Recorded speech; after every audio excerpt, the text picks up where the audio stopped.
नमस्कार, मी पंजाब डक. आज आहे 18, 19, 20, 21 तारखेपर्यंत ह्या तुमच्या ह्या पट्ट्यामध्ये ह्या इतक्या जिल्ह्यामध्ये पाऊस पडणार आहे. म्हणून ही तुमच्यासाठी आनंदाची बातमी. दररोज वेगवेगळ्या जिल्ह्यामध्ये बऱ्याच भागामध्ये पडून जाईल, पण तुमचं पीक मात्र जाणार नाही. म्हणून ही अंदाज तुमच्यासाठी खास करून देत आहे. राज्यात सर्व शेतकऱ्याला सांगायचं झालं तर इतर परिस्थिती बघायची झाली तर आपण पूर्व विदर्भाकडे पूर्व विदर्भाकडे 16 पासून ते 21 जुलैपर्यंत पूर्व विदर्भामध्ये चंद्रपूर, वर्धा, नागपूर, भंडारा, गोंदिया, यवतमाळ, तसेच इकडं अकोला, अमरावती, बुलढाणा, वाशिम, त्याच्यानंतर जळगाव जामोद घाटाच्या खाली, त्याच्यानंतर जालना जिल्हा, म्हणजे ह्या पट्ट्यामध्ये ह्या 3-4 दिवसामध्ये दररोज वेगवेगळ्या भागात पाऊस पडणार आहे. पण आज 16 तारखेला मात्र आज रात्रीच्याला पूर्व आणि पश्चिम विदर्भात बऱ्याच ठिकाणी खूप चांगला पाऊस पडणार आहे आणि ज्यांची पेरणी केलेली आहे त्यांना जीवदान भेटणार आहे. म्हणून त्यांच्यासाठी खास करून हे अंदाज घ्यायचा.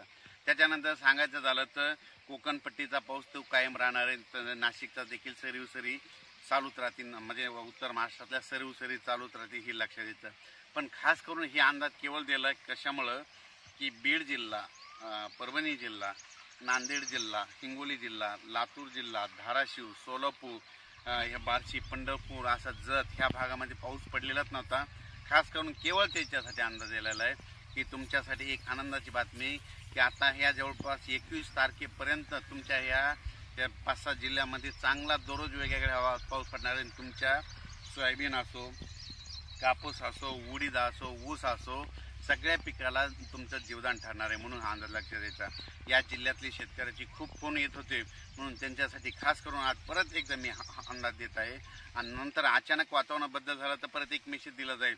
पण राज्यात तुम्हाला सांगू इच्छितो की त्याच्यानंतर जुलैच्या मात्र शेवटच्या आठवड्यात मात्र परत एकदा राज्यामध्ये चांगलं पावसाचं वातावरण तयार होणार आहे. म्हणून हे अंदाज लक्षात घ्यायचा. म्हणजे 16, 17, 18ला संभाजीनगर जिल्हा, जालना जिल्ह्यात तिकडे देखील चांगला पाऊस पडणार आहे.